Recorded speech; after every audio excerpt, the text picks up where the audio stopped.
Thank you very much. Mesdames, Messieurs, alors que le Luxembourg est à la présidence du Conseil de l'Union européenne, il me revient le plaisir et l'honneur d'ouvrir cette séance de travail consacrée à l'éducation et à la formation en cyberdéfense. Ceci en ma fonction de président du groupe de travail du Comité militaire de l'Union européenne, Headline Group Task Force, mais aussi de président du EU Military Training Group. L'ensemble des États membres et par là même l'Union européenne a pris conscience des enjeux liés à la cyberdéfense et à la cybersécurité. Force est de constater que du groupe des amis de la présidence aux réflexions du Comité militaire de l'Union européenne, en passant par la Commission et les différentes agences, beaucoup s'inquiètent des nouvelles menaces qui pèsent sur les libertés et la sécurité de nos concitoyens.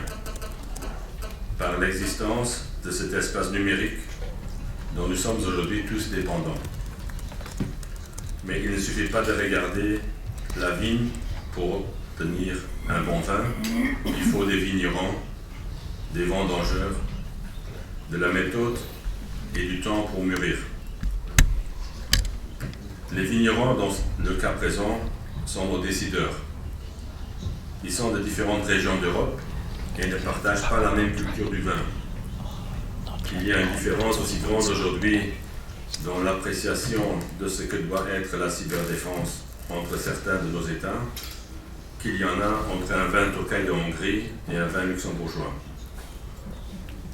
Aussi, nous devons identifier ensemble, au-delà de nos modèles d'organisation nationale différents, ce qui nous rassemble. Il ne s'agit pas de standardiser les structures nationales, mais de découvrir quel périmètre dans celle-ci participe à la réponse de la cyberdéfense. Je prends deux modes d'organisation différentes, mais qui ont pour ambition d'apporter une réponse globale.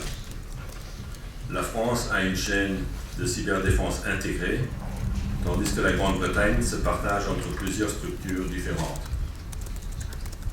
Nous, militaires, nous avons l'impérieux devoir de préparer l'avenir, car la construction d'une nouvelle capacité militaire est un travail de longue haleine. Le jour où survient la crise, il est déjà trop tard. Quand le raisin est mûr, les vendangeurs doivent être prêts, chacun dans son rôle, pour le cueillir. C'est tout l'enjeu de l'éducation et de la formation, après avoir identifié quelles sont les organisations qui permettent de fournir une réponse globale à la crise dans l'espace numérique ou en provenance de l'espace numérique. Je parle de réponse globale et vous ne pouvez pas imaginer d'apporter une telle réponse à partir d'un seul profil. Non, la cyberdéfense n'est pas l'affaire des administrateurs de réseaux informatiques. Elle est une grande aventure humaine qui lie ses compétences et ses énergies pour résoudre ensemble un problème qui, s'il était pris sous le seul angle de la sécurité informatique, serait voué à l'échec.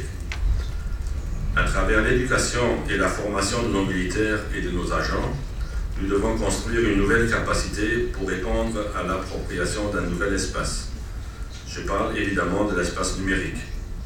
L'appropriation des espaces précédents a pris des dizaines d'années, si ce n'est pas des siècles. Aujourd'hui, en l'état de développement du cyberespace et de la menace, notre appropriation de ce nouveau milieu se fait en temps contraint. Ici, pas question de siècles ni de dizaines d'années. L'échelle de temps est l'année et nous nous devons de réussir. Je confie donc ce défi à vos réflexions. Identifier les besoins de formation au sein de l'Union européenne en cyberdéfense ne sera pas facile, mais nous sommes tous impliqués dans la cyberdéfense. Je reviens à nos vignerons. Il nous faut trouver la bonne méthode de vinification, car nous n'avons pas tous la même compréhension du cyberespace et de son périmètre. Il nous faut au niveau de l'Union européenne des formations qui répondent à nos besoins de sécurité et de solidarité collective, qui nous aident à mieux partager l'information pour contenir les risques et les menaces, qui soient dynamiques et certifiantes pour être attrayantes, qui implémentent par elles-mêmes le besoin par l'expertise qu'elles développent et dont le niveau se garantit par une politique d'exercice active. Finalement, quelques mots personnels de quelqu'un qui a fait presque toute sa carrière sans cyberdéfense. Ça n'existait pas. Mais en fin de carrière, je vais dire d'octobre 2012 à juin 2015, j'étais chef de mission de la mission PSDC ECRD Congo à Kinshasa. Les moyens CIAS mis à ma disposition étaient très rudimentaires.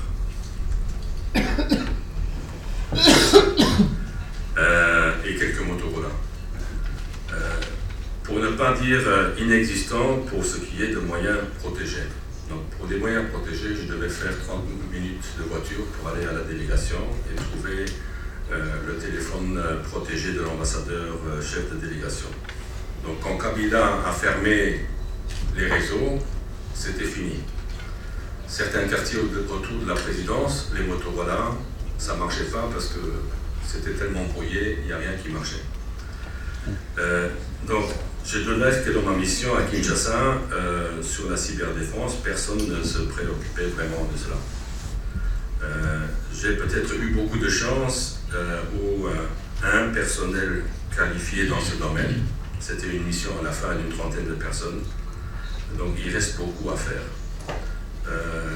Comme en introduction, on a dit que j'étais aussi officier de liaison entre le commandant de la force EUFOR RD Congo en 2006 et le commandant de la force des Nations Unies MONUC.